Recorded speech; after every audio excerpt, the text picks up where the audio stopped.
আচ্ছা, এখন আমরা এই নির্বাচনে কাজ করলাম, কষ্ট করলাম, এই বিশেষ এই চলতে থাকবে ইনশাআল্লাহ। এখানে ক্ষান্ত হওয়ার কোনো সুযোগ নেই। সাহাবায়ে আমাদের আজমাইন নবীর হাতে বায়াত গ্রহণ করার পর থেকে বিশ্রাম নেবে বানিয়েছে, এই চেতনাই তাদের মধ্যে ছিল। সারাক্ষণ চলমান কালেমার দাওয়াত, লা ইলাহা ইল্লাল্লাহ দাওয়াত চলতেছে। তো আমরা এর উপরে হইতে পারি নাই, ঠিক আছে, কিন্তু এজন্য মনে কোনো ব্যথা নাই, কারণ আমরা আল্লাহর জন্য কাজ করছি, ইসলামকে প্রতিষ্ঠিত করার জন্য কাজ করছি, ঠিক না? তো আমার কাছে যেটা মনে হয়, প্রায় সময় আমি বলিও, আমাদের এই তরিকার দায়িত্বশীল মোজাহিদ যারা আছে, যে পরিমাণ শ্রম দেয়, কষ্ট করে, আলহামদুলিল্লাহ সম্মানিত উপস্থিতি আমাদের মাঝে সাহেব আসছেন, নসিহত পেশ করবেন।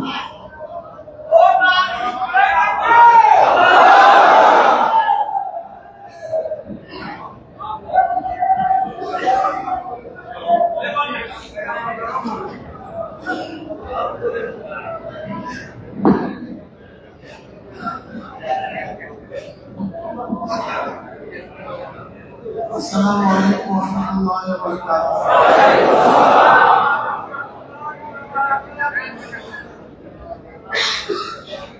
আসসালামু আলাইকুম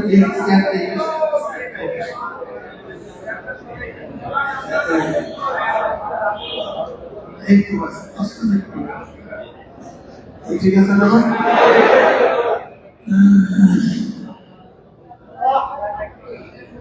আমরা যারা বাইরে আছি সবাই ভেতরে চলে আসি,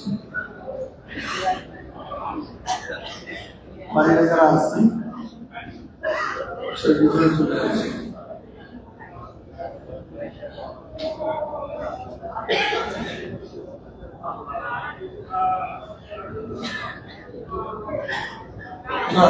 নবী আলা রাসূলিল কারীম ওয়া বা'দ। أعوذ بالله من الشيطان الرجيم. بسم الله الرحمن الرحيم.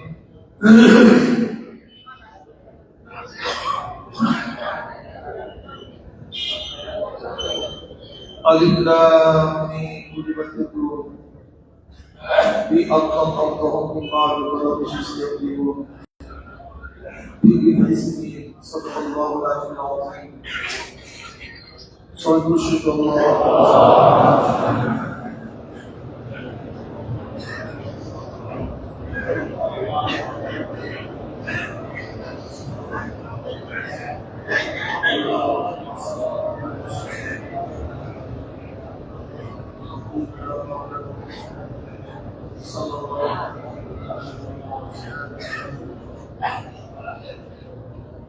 আল্লাহ পাকের শুকর, আমরা এই কাফেলা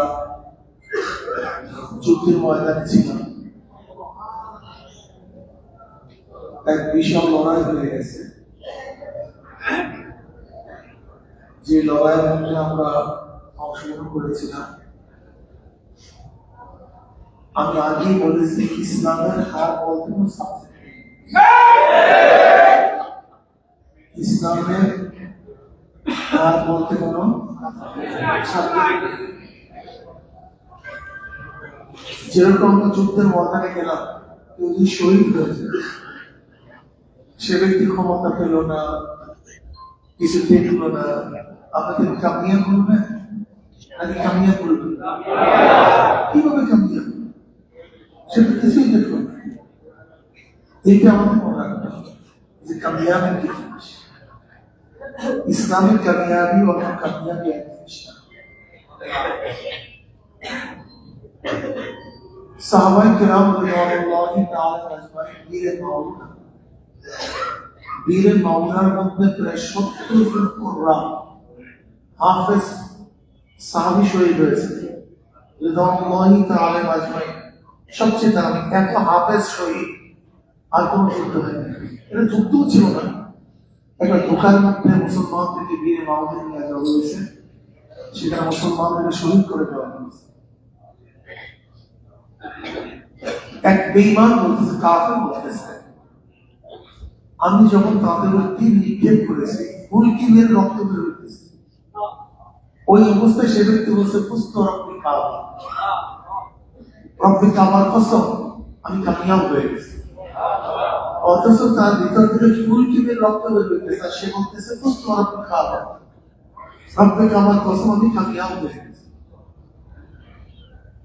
ওই কাফের এক মুসলমান কাছে বুঝতে পারছে ওইটা কেমন কামিয়াবি, সে মারা যাবে, দুনিয়া থেকে বিদায় হবে, অথচ সে বলছে পুস্ত রব্বি কাবা, রব্বি কাবার কসম আমি কামিয়াব হয়ে গেছে।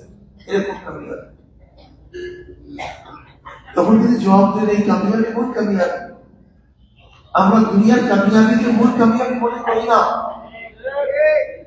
লা আয়শা ইল্লা আয়শাল আখিরা, আল্লাহুম্মা ফিল আসর ওয়াল মুহাসিরা। আমরা দুনিয়ার সুখ শান্তিকে মূল সুখ শান্তি মনে করি না। আমাদের মূল সুখ শান্তি আখিরাত। এইটা প্রথম আপনার মাথার মধ্যে ঢুকাতে হবে ভাই, নয়তো আপনাদের অঙ্ক মিলবে না। যদি সূত্র অঙ্কে ঠিক না থাকে সে অঙ্ক মিলে না। আমাদের কামিয়াবি কোন জায়গায়? আখিরাত। আমরা এখানে অংশগ্রহণ কেন করেছিলাম? আমাকে প্রশ্ন করছে এক সাংবাদিক, দেখছেন কিনা আমি জানি না। আমি বলছি জনগণ আমাকে খেদমতের জন্য গ্রহণ করে, সে ব্যক্তিত্ব আমার নয়।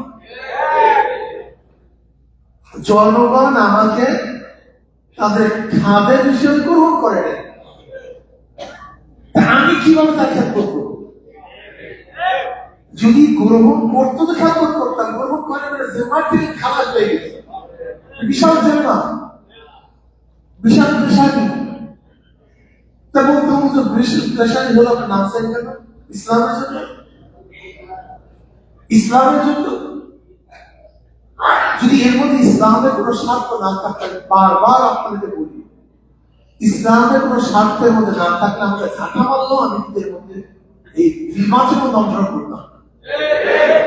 ইসলামের স্বার্থ আছে বর্তমান জমানায়, আগের জমানায় হক এবং বাতিলের মধ্যে পার্থক্য করার হাতিয়ার ছিল তলোয়ার, আর তীর। আমাকে বলো তো বর্তমান জমানায় হক এবং বাতিলের মধ্যে পার্থক্য করার হাতিয়ারটা কি, মাধ্যম নাকি?